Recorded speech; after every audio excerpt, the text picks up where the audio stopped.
తీసుకొచ్చావు ఇట్రండి ఇట్రండి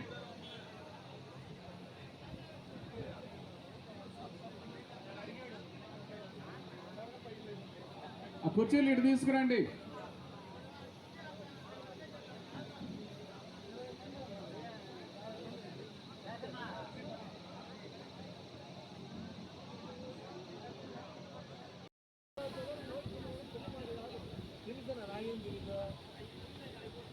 అందరూ ఇక్కడ కూర్చోవాలా దయచేసి ప్లీజ్. నాయకులు బీసీ నాయకత్వాలు వేది మీదకి రావాల్సిందిగా ఆహ్వానిస్తా ఉన్నాం. జిల్లా బీసీసీఎల్ ప్రధాన కార్యదర్శి బత్తల హరికృష్ణ గారిని వేది మీద రావాల్సిందిగా ఆహ్వానిస్తున్నాం. భారతీయ జనతా పార్టీ, జనసేన, తెలుగుదేశం పార్టీల మండల బీసీసీఎల్ అధ్యక్షులు, మండల పార్టీ అధ్యక్షులని వేది మీదకి రావాల్సిందిగా కోరుతున్నాం. జోహార్ మహాత్మా జ్యోతిరావు ఫులే, జోహార్ మహాత్మా జ్యోతిరావు ఫులే, జోహార్ ఎన్టీఆర్, జోహార్ ఎన్టీఆర్, జోహార్ డాక్టర్ బిఆర్ అంబేద్కర్, జోహార్ డాక్టర్ బిఆర్ అంబేద్కర్. మనం ఒక అందమైన నేత చీరను తెచ్చాం, మనం ఒక కుండ తయారు చేశాం, మనం ఒక నాగలు తయారు చేశాం, ఒక రంభం తయారు చేశాం, ఒక జాలరి పగ్గం తయారు చేశాం, ఒక వలేసేటువంటి వల తయారు చేశాం. ఈ దేశానికి కావాల్సినటువంటి సంపద సృష్టించడంలో బీసీల పాత్ర ఉంది. దేశాల్లో సంపద సృష్టించిన బీసీలు దేశ సంపద అనుభవించడంలో కూడా సగభాగం హక్కు కలిగిన బీసీలు అని చెప్పి ఈ రాష్ట్రంలో మొట్టమొదటిసారిగా గుర్తించిన ఒకే ఒక వ్యక్తి అన్న నందమూరి తారక రామారావు. ఆ పార్టీ తెలుగుదేశం పార్టీ. బీసీల హక్కుల కోసం, బీసీల సంక్షేమం కోసం, బీసీల రాజ్యాధికారం కోసం పాటుపడిన పార్టీ ఏదైనా ఈ రాష్ట్రంలో ఉంది అంటే ఆ పార్టీ తెలుగుదేశం పార్టీ. ఆ నాయకుడు అన్న ఎన్టీ రామారావు గారు. మరి బీసీల యొక్క పిల్లలు కులవృత్తులే కాదు, ఆర్థికంగా బలపడాలి, విదేశాలకు వెళ్ళాలి, సంపాదించుకోవాలనే ఆలోచనతో మనకు హైటెక్ సిటీ లాంటి సిటీలు ఇచ్చి మన పిల్లల్ని సాఫ్ట్వేర్ ఇంజనీర్లు చేసింది నారా చంద్రబాబు నాయుడు గారు. తెలుగుదేశం పార్టీ మాత్రమే బీసీల యొక్క ఆత్మగౌరవాన్ని కాపాడగలుగుతుంది. అటువంటి పార్టీలో నిలబడినటువంటి వేమిరెడ్డి ప్రశాంత్ రెడ్డి గారిని, మన పార్లమెంట్ నిలబడుతున్నటువంటి వేమిరెడ్డి ప్రభాకర్ రెడ్డి గారిని గెలిపించాలని కోరుకుంటూ బీసీ సోదరుల అందరి యొక్క మనోభావాలకి, ఆత్మగౌరవానికి, మన పిల్లల భవితవ్యానికి ఒకే ఒక గుర్తుంది. ఆ గుర్తేంది? ఏ గుర్తు? ఏ గుర్తు?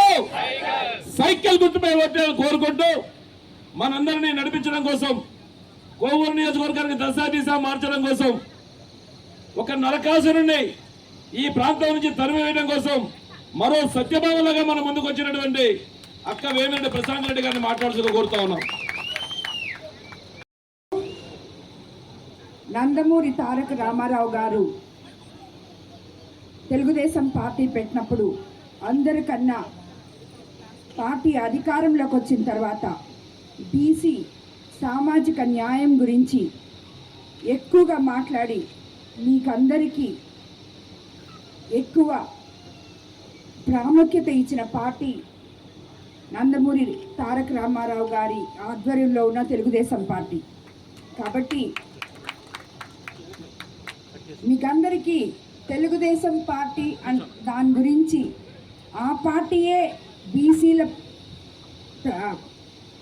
బీసీల పార్టీ అని చెప్పి నేను చెప్పాల్సిన అవసరం లేదు. ఎందుకంటే ఇన్ని సంవత్సరాల నుంచి మీకు ఏ పార్టీలో అయితే మీరు రక్షణ పొందారో, ఏ పార్టీలో అయితే బీసీల సబ్సిడీలు మీకు వచ్చాయో, సంక్షేమాలు మీకు వచ్చాయో నాకన్నా బాగా మీకే తెలుసు.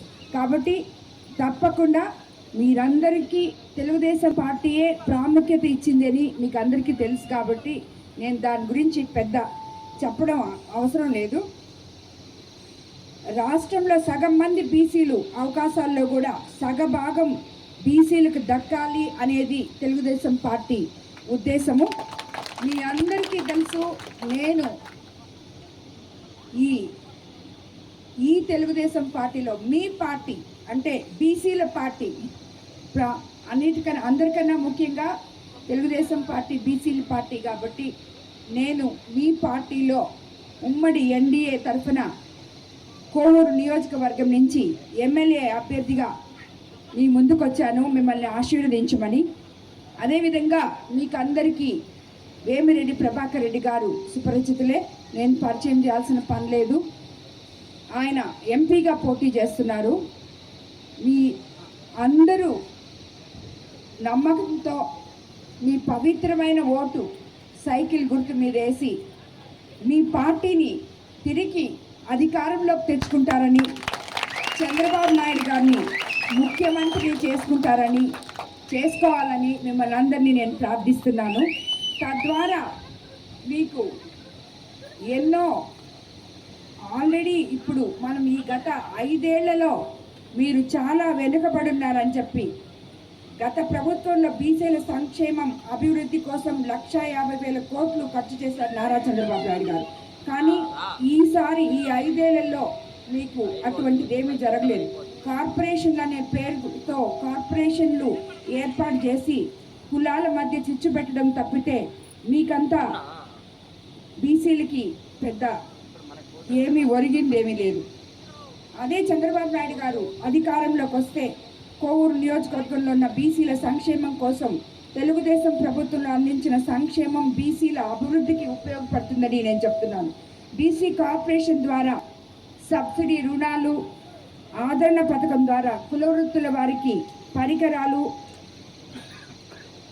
అందించి ఆదుకున్నారు. ఇంతకుముందు చంద్రబాబు నాయుడు గారు ఉన్నప్పుడు కూడా తిరిగి అదే విధాన్ని ప్రవేశపెడతారని చెప్పి మీ అందరికీ మాటిస్తున్నాను. అదేవిధంగా ఇంతకుముందు బీసీ విద్యార్థులకు విదేశీ విద్యకి అందుబాటులో ఉండింది, ఇప్పుడు లేదు. ఈ 5 సంవత్సరాల్లో తిరిగి చంద్రబాబు నాయుడు గారు అధికారంలోకి వస్తే తప్పకుండా విదేశీ విద్య కూడా ఉంటుందని చెప్పి మీ అందరికీ చెప్తున్నాను. బీసీ కార్పొరేషన్ ద్వారా సబ్సిడీ రుణాలు కావాలంటే టీడీపీ ప్రభుత్వం తిరిగి రావాలి. బీసీలకు రక్షణ చట్టం కావాలి అంటే, 50 సంవత్సరాలకే పెన్షన్ కావాలంటే, స్థానిక సంస్థల్లో రిజర్వేషన్ సరిగా ఉండాలి అంటే కూడా మీకు అందరికీ తెలుగుదేశం ప్రభుత్వం అధికారంలోకి రావాలి. కాబట్టి మీకు అందరికీ తెలుసు, తెలుగుదేశం ప్రభుత్వం అధికారంలోకి వస్తే మీరు ఎటువంటి లబ్ధి పొందుతారో, ఎటువంటి సంక్షేమాలు పొందుతారో. అదేవిధంగా మనకి సంక్షేమము అభివృద్ధి 2 సమపాలనలో ఇవ్వగలిగిన ప్రభుత్వము, ఇవ్వగలిగిన సమర్థవంతమైన నాయకుడు చంద్రబాబు నాయుడు గారు ఒక్కరే. కాబట్టి మీరు అది ఆలోచించండి. ఈ 5 సంవత్సరాల్లో, గత 5 సంవత్సరాల్లో మనకి ఎటువంటి అభివృద్ధి అనే దానికి మనం నోచుకోలేదు.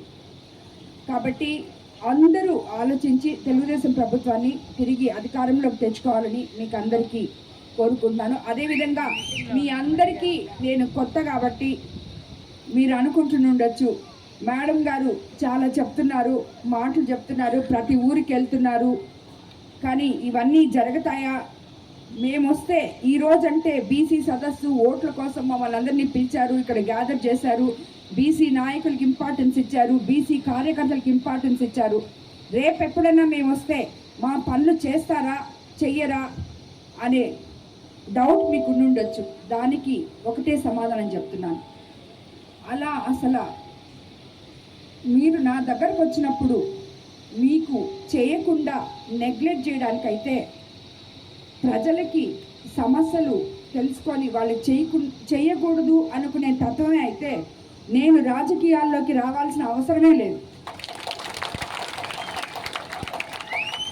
ఎందుకంటే నేను ఏం ఆశించి ఈ రాజకీయాల్లోకి వచ్చానంటే, మీలో ఒకదాన్నై, మీలో మమేకమై, ప్రజల పడుతున్న కష్టాలు తెలుసుకొని, సమస్యలు తెలుసుకొని, వాళ్ళకి ఏం కావాలో చేస్తే మనకి భగవంతుడిచ్చిన ఈ జన్మ నాకు కానీ వేమిరెడ్డి ప్రభాకర్ రెడ్డి గారికి కానీ ధన్యం అవ్వాలి అని అనుకొని, అది కూడా మీకు అందరికీ తెలుసు, ఇప్పుడే చైతన్య చెప్పాడు. గత ప్రభుత్వంలో మేము వేమిరెడ్డి ప్రభాకర్ రెడ్డి గారు 6 సంవత్సరాలు రాజ్యసభ దీంట్లో ఉన్నారు, అత్యంత ప్రాధాన్యతమైన దీంట్లోనే ఉన్నారు, స్థానంలోనే ఉన్నారు. కానీ నేను కూడా టీటీడీ బోర్డు మెంబర్గా ఉన్నాను. కానీ ఇద్దరము ఉన్నా కానీ ఆ ప్రభుత్వంలో ఎటువంటి మచ్చ లేకుండా మాకు ఇష్టపడలేదు, మేము బయటకు వచ్చేసాం అంతే. ఎటువంటి మచ్చ లేకుండా, ఎవరికి నమ్మక ద్రోహం చేయలేదు, ఎవరిని వెన్నుపోటు పడవలేదు, ఎవరిని ఈ రోజుకి ఒక మాట అనలేదు. మా పార్టీకి మేము వచ్చేసాం, అదే జరిగింది మాకు. ఎందుకంటే మేము రాజకీయాల్లోకి వచ్చింది ఒక గౌరవం కోసం. ఆ గౌరవం లేని దగ్గర మేము ఏదైనా సంపాదించుకునే పని అయితే అన్నిటికీ అణిగి మణిగి ఉండాలి. మాకు అది లేదు కాబట్టి మేము బయటకు వచ్చేసాం. అంతేగాని ఏదో తీసేసుకొని తెచ్చేసుకొని ఏదో మేము విలాసాలు అనుభవించాలంటే రాజకీయాలు చేయాల్సిన అవసరం మాకు లేదు. ప్రజాసేవ కోసం రాజకీయాలు చేయడానికి వచ్చిన వాళ్ళం మేము. మీ డబ్బులు తీసుకొని మీ మీద పెత్తనం చేసి మీ ప్రజాధనం దోచుకోవడానికి వచ్చిన వాళ్ళం మేము ఏమాత్రం కాదని ఈ నెల్లూరు జిల్లా ప్రజలకే కాదు, రాష్ట్ర ప్రజలకి, పార్టీలకు అతీతంగా అందరికీ తెలుసు వేమిరెడ్డి ప్రభాకర్ రెడ్డి గారు అంటే ఏంటో. ఆయన అడుగుజాడల్లోనే నేను నడుస్తాను, అది మీకు అందరికీ తెలుసు. ఆయన జిడ్డు కృష్ణమూర్తి ప్రిన్సిపల్స్లో యూకేజీ నుంచి పెరిగిన మనిషి. ఆ ప్రిన్సిపల్స్ ఈరోజు కూడా రాజకీయం చేసినా వ్యాపారం చేసినా నీతి నిజాయితీతో చేయడం ఆయన లక్షణం. కాబట్టి మేము రాజకీయాల్లోకి మీకు అందరికీ చెప్పాలి, మీరందరూ నా సోదరి మళ్ళీ కాబట్టి అందుకే చెప్తున్నాను. మేము రాజకీయాల్లోకి వచ్చింది కేవలం మీ సేవ చేయడం కోసం. మేము ఫౌండేషన్ ద్వారా గత 20 సంవత్సరాల నుంచి చేసాం. ఎంతమందికి చేస్తుంటాం? మా దగ్గరికి వచ్చి అడిగితేనే మాకు సమస్యలు తెలుస్తాయి. మేము ప్రజల్లోకి పోయి ఏ రోజు మీకేం కావాలి అని అడగలేదు. వాళ్ళు మా దగ్గరికి వచ్చి అమ్మ ఇది కావాలి మాకు అంటే చేసాం. అదేవిధంగా ఒక స్కూల్ రన్ చేసాం. ఆ స్కూల్ రన్ చేస్తూనే ఉన్నాం, హాస్పిటల్ రన్ చేస్తున్నాం. వాళ్ళు ఎగ్జామ్స్ రాస్తారు. ఎవరైతే బిలో పావర్టీలో ఉన్నారో, ఏ ఆటో డ్రైవర్ పిల్లలో, తాపీ మేస్త్రి పిల్లలో, అలాంటి వాళ్ళకే, అది కూడా ఏ రాజకీయ నాయకుల రికమెండేషన్ కూడా తీసుకోలేదు. వాళ్ళు చదివించుకోలేని స్థితిలో ఉంటే వాళ్ళని తీసుకొచ్చి నేను చదివిస్తున్నాను. ఈ రోజుకి మా ఫౌండేషన్ తరఫున 6 సంవత్సరాలు 10th క్లాస్ స్టూడెంట్స్ బయటకు వెళ్ళిపోయారు. ప్రతి ఒక్కరూ, ఒక్కొక్క క్లాస్కి 35 మంది ఉంటే ప్రతి ఒక్కరూ వాళ్ళు 95% వచ్చేటట్టు తీర్చిదిద్దాం పిల్లల్ని. రేపు వాళ్ళు ఈ దేశానికి పౌరులుగా ఎంతో ఉపయోగపడాలని వాళ్ళని మేము తీర్చిదిద్దుతున్నాం. అలాంటి మనస్తత్వం కలిగిన మేము ఈ రాజకీయాల్లోకి వచ్చామంటే ఈరోజు మనం సంవత్సరానికి సేవ చేస్తున్నాం. అదే రాజకీయాల్లోకి వస్తే, ప్రత్యక్ష రాజకీయాల్లోకి వస్తే కొన్ని వేల మందికి అవసరం ఉంటుంది అని అనుకున్నాం. కానీ నేను క్యాంపెయినింగ్కి వచ్చిన ఈ 30 రోజుల్లో ఒక 50 గ్రామాలు తిరుగుంటాను. వాళ్ళందరూ ప్రభాకర్ రెడ్డి గారు నెల్లూరు టౌన్లో 20 సంవత్సరాల క్రితమే శ్మశానం, వాళ్ళ తండ్రి చనిపోయినప్పుడు వెళ్ళి చూసి శ్మశానం బాగలేదని శ్మశానం కట్టించి దాంట్లో షెడ్లు వేయించి అన్నీ చాలా ఇదిగా చేశారు. ఇప్పుడు 20 సంవత్సరాల తర్వాత నేను వెళ్ళిన ప్రతి గ్రామానికి, ఆఖరాకి ఈరోజు బుచ్చిరెడ్డిపాళెం అంత పెద్ద టౌన్కి వెళ్ళాను. ప్రతి దగ్గర చనిపోతే పూడ్చిపెట్టడానికి శ్మశానం లేదు, తాగడానికి గుక్కెడు నీళ్లు లేవు. ఈ 2 సామాన్య ప్రజలకి ఎంత అవసరమో మేము ఇదే విధంగా 170-200 వాటర్ ప్లాంట్లు పెట్టి 10 ఏళ్ళ నుంచి మేమే రన్ చేస్తున్నాం. కానీ ఇన్ని ఊర్లలో ఇంకా వాటర్ లేదు, నీళ్లు లేవు అనేది నాకు ఈ ప్రత్యక్ష రాజకీయాల్లోకి వచ్చిన తర్వాతే మాకు అర్థమైంది. కాబట్టి మేము ఎంచుకునింది మీకందరికి. ఇప్పుడు నేను ప్రతి దగ్గర చెప్తున్నాను, ఎక్కడ నీళ్ళు లేవు అక్కడ వాటర్ ప్లాంట్లు ఇస్తాము. ఇంతకుముందు మేము 100 ఇచ్చుంటే ఈరోజు ప్రతి పంచాయతీలో ఇస్తానని చెప్తున్నాను. కాబట్టి దానికోసం మేము రాజకీయాల్లోకి వచ్చాం. మీలో ఒకళ్ళమై మీ సమస్యలు తెలుసుకొని మీకేం కావాలో చేయడానికే రాజకీయాల్లోకి వచ్చాం. కాబట్టి మా ఇద్దరిని మీరే మా బలం. కాబట్టి మీరు ఆశీర్వదించి చూడండి. కోవూరు నియోజకవర్గంలో 20 సంవత్సరాల నుంచి ఇఫ్కో సెస్ పక్కనుంది, దాన్ని ఏమీ చేయలేదు ఇప్పటి వరకు. అదే ఒక శ్రీ సిటీ లాగా దాన్ని తీర్చిదిద్దుంటే ఈరోజు మన నెల్లూరు జిల్లాలోని యువకులు ఉద్యోగాలు లేక ఎంతోమంది ఊర్లలో ఉన్న పిల్లలు ఖాళీగా ఉన్నారు. వాళ్ళ తల్లిదండ్రులు బాధపడుతున్నారు, వాళ్ళకి ఉద్యోగాలు లేక అవస్థలు పడుతున్నారు. అదే కానీ ఈరోజు జరుగుంటే ఎంతమందో ఉద్యోగస్తులు ఉండేవాళ్ళు. అది వేమిరెడ్డి ప్రభాకర్ రెడ్డి గారి కళ. కాబట్టి తప్పకుండా మేము అన్ని విధాల కోవూరు నియోజకవర్గంకైనా నెల్లూరు జిల్లాకైనా మీ అభివృద్ధి కోసం, మీకోసం పాటుపడే నాయకులము, సేవకులమి. కాబట్టి మమ్మల్ని ఇద్దరిని మీరు గెలిపించగలరని, మిమ్మల్ని అందరినీ మరి సైకిల్ గుర్తు మీద ఎమ్మెల్యేగా నాకు, ఎంపీగా వేమిరెడ్డి ప్రభాకర్ రెడ్డికి 2 ఓట్లు వేసి మమ్మల్ని అందరినీ గెలిపించాలని మిమ్మల్ని అందరినీ ప్రార్థిస్తున్నాను. అందరికీ నమస్కారం. రాజధాని అమరావతి ఆగింది. మన జిల్లా కేంద్రంలో అచ్చెన్నాయుడు గారు 2019లో బీసీ భవన్ ని శంకుస్థాపన చేశారు. పిల్లర్స్ వేసేసి మర్చిపోయినారు. ఇక్కడ కూడా ఒక అమరావతి ఉంది, అది బీసీల అమరావతి. ఖచ్చితంగా మీరు అధికారంలోకి వస్తే అది ఫుల్ఫిల్ చేయాలని ఒక కోరిక. తప్పకుండా ఈ బీసీ భవన్ని నేను కట్టిస్తానని చెప్పి మీకు అందరికీ మాట ఇస్తున్నాను. అది తప్పకుండా తీరుస్తానని కూడా చెప్తున్నాను. ఈరోజు మీరు ఎలా నడిచొచ్చారో అలాగే మీ సమస్యల కోసం నేరుగా నా దగ్గర రావచ్చు. మా ఇంటి తలుపులు చూశారు మీరు, ఇప్పుడు ఎప్పుడు తెరిచే ఉంటాయి కాబట్టి ఎవరైనా రావచ్చు. సామాన్య కార్యకర్తల నుంచి బీసీ ప్రతినిధులు కానీ, నాయకులు కానీ, ఎవరైనా కానీ వచ్చి మీ సమస్యలు నాకు చెప్పి నా దగ్గర నుంచి మీకు ఏవి అవసరమో ఆ సమస్యలు తీర్చుకోవచ్చు అని చెప్పి మీకు అందరికీ మరోసారి మాటిస్తున్నాను. అందరికీ నమస్కారం.